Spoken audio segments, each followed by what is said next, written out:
All right, so last week, Matt Canavan was on Q&A, and he was doing his usual soft denialism. He doesn't say climate change isn't happening. He doesn't say any of those things that the standard denial rhetoric goes down. What he does instead is to say, oh, look, we can't do anything about climate change because of various reasons. Let's have a look. So the IPCC report out this week says human influence has warmed the climate at a rate that's unprecedented, at least in the last 2,000 years. And it says each of the last 4 decades has been successively warmer than any decade that preceded it since 1850. Matt Canavan, this is a report from 234 scientists, and it's based on more than 14,000 peer-reviewed scientific papers. And yet you've cast some doubt on the findings. What do you know that they don't? Well, David, I think it's best just to quote some of their own words. So one of the IPCC authors was quoted a few months ago saying that he hoped this report would scare people and that it would scare people enough so that it would help change their vote. Now, that doesn't sound like science to me. So here, Matt Canavan is doing his usual soft denial stuff. So what he's going for is waging the culture war. That's what the new conservative frontier is. They're going to be attacking on the culture war aspect of it, and that's what he's basically saying. He's saying that, look, we have a culture war being waged upon us by scientists who have looked at the science and have made decisions on what good policy outcomes are. Matt Canavan is there saying, no, scientists should have no say about what should be done about it, because there's no way to really know or judge actions objectively. That's his whole thing. And it's, I think, of great shame. It's very sad that the IPCC, who once did very, very good work, and I do agree with their overall findings on climate change, but now it has descended into something that's much more like spin than science. We saw that over the past week. It probably does scare people, some of these projections and findings. I mean, why would a scientist want to change people's vote? I mean, you saw the spin over the past week as they drip-fed the fear porn about this. So this is a perfect example. So Matt Canavan characterises the findings of the IPCC report as fear porn. So what the report does is it shows, look, this in 4 different sections. It shows here's what the climate looks like. Here's what the future effects are going to be. Here are some mitigations we got to do, and then it goes through some scenarios. What Matt Canavan is talking about is he's saying that, look, any way of trying to foreground these issues is fear porn, right? This isn't science, because science isn't about foregrounding issues. It's not about providing context to issues. It's about sitting in your corner and doing your maths. That's it. You should sit in your corner and do your maths. When you do your maths, you figure out something's wrong. Don't come and tell anyone. Go sit in your corner and do your maths. Rather than just release the science. Hang on. Indeed, the questioner Are you saying it's fear porn, or are you saying you agree with the findings, which I think you just said? I said the overall findings. So I'll explain why that's the case. There's a guy called Dr. Roger Pielke Jr. He's a climatologist at the University of Colorado. He's done some really interesting analysis about how in the IPCC report they spent half of their references to different scenarios was to the most extreme scenario, the so-called RCP or SSP 8.5.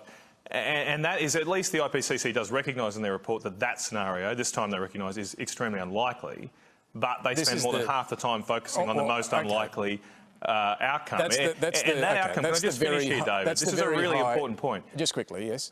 So this part here is where Matt Canavan is saying that, look, half the report is talking about the bad outcomes. The bad outcomes are what happens when we keep doing what we're doing. We're continuing with carbon emissions. And what happens as a result of that are the really bad outcomes. So obviously, as scientists, that's what they're doing. That's what the IPCC is doing, is it's laying out, if we do business as usual, here's what happens. If we continue these coal projects, these major gas projects, this is what happens. That's what the report has been about, is what are the effects of business as usual. The really important point here is what happens here is the IPCC has assumed in some of these scenarios that coal demand will be double what the International Energy Agency in one scenario. predicts. This is in one of the experts. You're talking about the very high emissions scenario. There are 5 scenarios. In all of them, it's projecting that the warming will still hit 1.5 degrees. In all of them. So this is a very good point. Look, one of the scenarios is about what happens if we do even more pollution. Right? So is this a good idea? If during climate change or when we're experiencing global warming, is it a good idea to burn even more coal than we're doing currently? Well, that's one of the scenarios they ran, and they looked at what are the effects of that. What are the effects of having coal, one of the dirtiest, worst polluting energy sources that we have available? What are the impacts of that on the global climate? In those 3 ones that do, all of those ones have coal demand being much, much higher than the International Energy Agency predicts. So some experts are wrong, and I'm a big supporter of coal. But do you agree with this? Do you agree with this? The IPCC projections are loopy. They're just loopy. They're just out of control. But do you agree with the scenario, all 5 scenarios pointing to 1.5 degrees warming? And coming back to Julian's question, what's the government going to do about it? Yeah, so look, the government is taking action. In my view, that action is quite futile now because China's not doing anything. And this is the reason why we shouldn't sign up to more.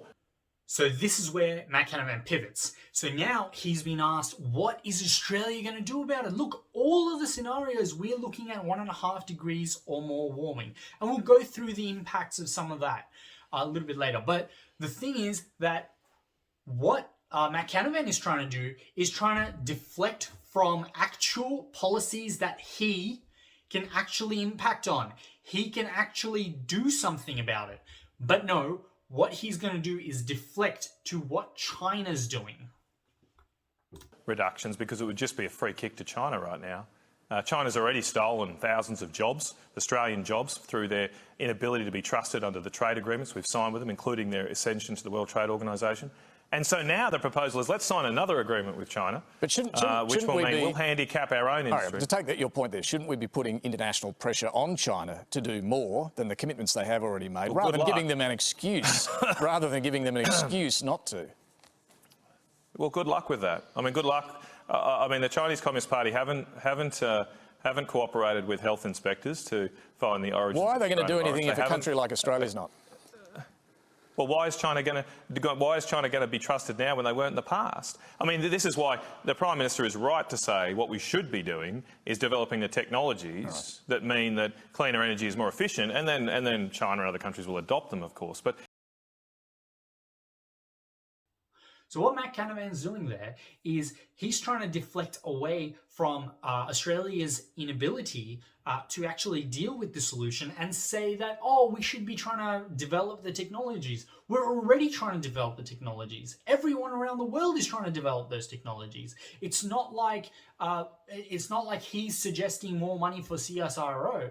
It's not like he wants to invest more money into these scientific organizations. He doesn't have any solutions. And at the end of the day, you see again, he reverts back to this China stuff. So constantly China is scapegoated as why we can't do anything, why Australia can take no action on climate change, because what about China? This idea, this wishful thinking that we'll cut all our emissions and somehow China will join us, that's madness. And it will only help help empower the Chinese Communist Party, which has got a lot to answer for over the past 18 months. Alan Coulter, we just throw up our hands and say China's not going to do anything, so why should we? Well, China is committed to net zero emissions by 2060, so 10 years later than the rest of the world. For them, I believe that. No, but that's what their commitment is. I mean, if you know... Oh, great. Well, that's what they've said. What do you want them to do, Matt Canavan? What are they supposed to do? Is there anything they could do that you I mean, the thing is that for China to achieve net zero by 2060 is enormously difficult. I mean, the transformation that has to take place for China's economy is phenomenal. I mean, it's far greater than anything anyone else has to do. So, I mean, you're right also. So China's got a commitment that's 10 years after the rest of us. Do we all go, oh, well, we just give up? I mean, that's crazy. I mean, and then the fact is that the burden has to be on the advanced nations, which have all benefited from fossil fuels for the last 150 years. So, you know... So what's Alan Kohler talking about? So for the last, 100 and whatever years, Australia has become an industrialized nation by leveraging all of this carbon emissions. We've been burning coal, we've been developing all this technology, we've been getting rich by emitting carbon dioxide. And it's not just carbon dioxide, there's some other greenhouse gases as well. So here we're looking at now who has contributed. This is cumulative emissions over over the last 100 and whatever years, 150 years. So what we're looking at is Australia down here in purple, right? Our cumulative emissions are 17.4 billion, right? And China, fairly large, over there in the corner, 200 billion tons of CO2. They account for about 12.7%. Why is that? Well, they have only been doing it for the last, 30 odd years, 40 odd years, something like that. Compare that to the USA. So USA holds 25% of the cumulative emissions. The EU holds 22, right? So the USA, EU, all of these massive economies, they have done the majority of the cumulative emissions up till now. It's all up there. It's all up in the air. It's all up in the sky. And these are the people who have contributed most to it. Now, you look at us. You look at Australia down here in the corner. We have substantially more than some fairly major economies like Brazil, right? Brazil is a fairly major economy, and we're a nation of about 20 million people. Brazil has roughly the same number of people as the US does. Australia has 17.4 billion tons, 1%, pretty much 1%. India has about 3%. So when we're talking about cumulative emissions, Australia has had about a third that of India. India has 1 billion people, 1 billion people. Australia has about 20 odd million people. This is the level of comparison that we're at. Then we're talking about, what has China done? Well, China has a target. China has a target of 2060. They will have zero emissions. And they are one of the major economies, and they're expected to be the largest economy. They will become the largest economy in the world very, very soon by measuring in GDP. What they're actually doing to reduce emissions, they have some substantial targets that are, for them, is extremely hard.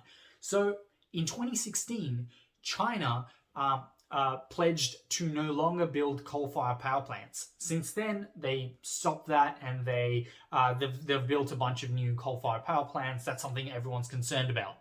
So that is a major issue. They've also been involved in a lot of urbanization. They've been building up these massive cities, and that's resulted in CO2. So China has actually done something about their emissions. They've pledged to achieve carbon neutrality by 2060. They've said that they're going to reach peak carbon dioxide by 2030, after which they will go down. having renewable energy sources account for 25% of their total energy consumption by 2030. When we compare that to Australia, this is what Australia does. This is the amount of renewables that we have. We have 6% right now. We have 6%. We're a modern industrialized nation. We have tremendous amounts of money to invest into renewable technologies. We could very easily invest a whole heap of money in creating a bunch of solar power plants. We could become an energy exporter. That would be incredible.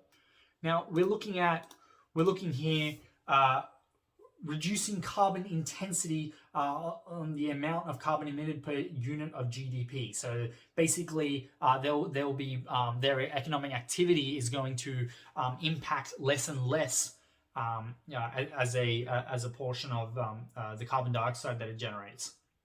And they will be installing giant amounts of solar and wind energy, and they'll have increased forest coverage. So these are ultimately they are still fairly.